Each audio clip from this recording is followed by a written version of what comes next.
बिस्मिल्लाहिर्रहमानिर्रहीम। अस्सलाम वालेकुम जी। मैं हूँ मुनज़्ज़ा वक़ार और आज मेरे किचन में बन रहा है बहुत ही ज़बरदस्त सा सालन, जिसमें ना ही हम कोई चिकन इस्तेमाल करेंगे, ना कीमा और ना ही कोई सब्ज़ी।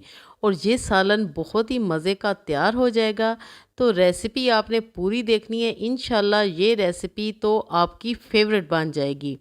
बहुत ही बनाना इसको आसान है, कोई इसमें ख़र्चा नहीं है।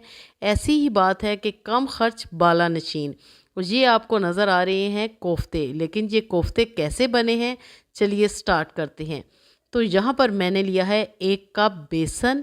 इसको मैंने अच्छी तरह छान लिया है। सबसे पहले आपने इसको छान लेना है। अब मैंने इसमें शामिल कर दिया है 4 चम्मच ऑयल। उसके साथ मैंने इसमें शामिल कर दिया है हरा धनिया, बिल्कुल बारीक सा कटा हुआ। बहुत ही डिफरेंट रेसिपी है, मज़ा आ जाएगा। थोड़ा सा डालेंगे सफ़ेद ज़ीरा और यहाँ पर मैं इसमें शामिल करूँगी 2 चम्मच भर के दही। ये सारी चीज़ें आपने इसी तरह डालनी है। हाफ़ टी स्पून डाल दी है मैंने लाल मिर्च पिसी हुई, थोड़ा सा नमक और थोड़ा सा हल्दी पाउडर भी मैंने इसमें शामिल कर दिया है। थोड़ी सी यहाँ पर मैंने इसमें शामिल की है अजवाइन। आप चाहें तो स्किप कर सकते हैं और चाहें तो कसूरी मेथी भी थोड़ी सी डाल सकते हैं। अब हमने बिल्कुल थोड़ा थोड़ा सा पानी इसमें ऐड करना है, क्योंकि हमने इसका घोल तैयार नहीं करना।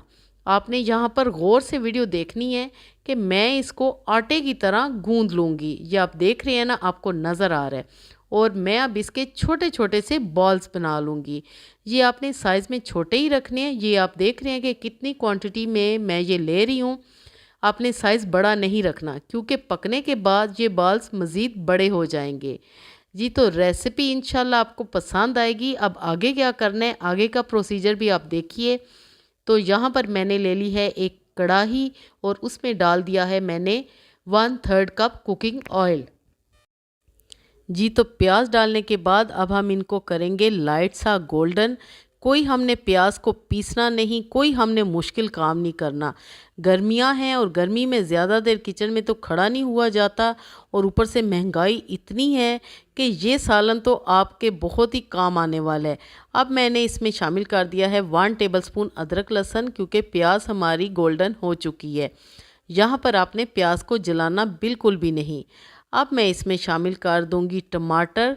3 अदद बारीक कटे हुए लाल लाल से आपने खूबसूरत से टमाटर इसमें शामिल करने हैं, और अच्छी सी आपने इसकी ग्रेवी तैयार करनी है, यानी कि इसका मसाला बनाना है। अब मैं इसमें शामिल करूंगी थोड़ा सा सफ़ेद ज़ीरा, हाफ़ टी स्पून काली मिर्चें और हाफ़ टी स्पून नमक। थोड़ा सा डाल देंगे हल्दी पाउडर, ताकि हमारी ग्रेवी का कलर भी अच्छा आए, और लाल मिर्च भी मैं थोड़ी सी इसमें शामिल करूँगी। यहाँ पर आपने मसाले एहतियात से डालने हैं, आपने नमक मिर्च का ख़ास ख्याल रखना है। तो यहाँ पर हमारे टमाटर बीच में अच्छी तरह घुल चुके हैं। अब इस स्टेज में हम ये बॉल्स इसमें डाल देंगे, जो कि हमने बड़े प्यार से बनाए हैं। आपने इसी तरह इसमें डालने हैं। और मज़े की बात यह है कि हमने इनको अलग से फ्राई भी नहीं करना। आपको कोई दूसरी कढ़ाई लगाने की बिल्कुल भी ज़रूरत नहीं है। गर्मी है, हमने जल्दी जल्दी अपना काम ख़त्म करना है। जी, तो आपके सामने मैंने अच्छी तरह इन कोफ्तों की भुनाई कर ली है। आप इसको बेसन की सब्ज़ी भी कह सकते हैं, या आप इसको बेसन के कोफ्ते भी कह सकते हैं, जो कि हमने बिना किसी कीमे के, बिना आलू के, किसी चीज़ के बगैर हमने बनाए हैं। अब मैं इसमें शामिल करूँगी 2 बड़े चम्मच दही के। आपने ये ज़रूर डालनी है, इससे हमारे सालन का फ्लेवर बहुत ही अच्छा हो जाएगा।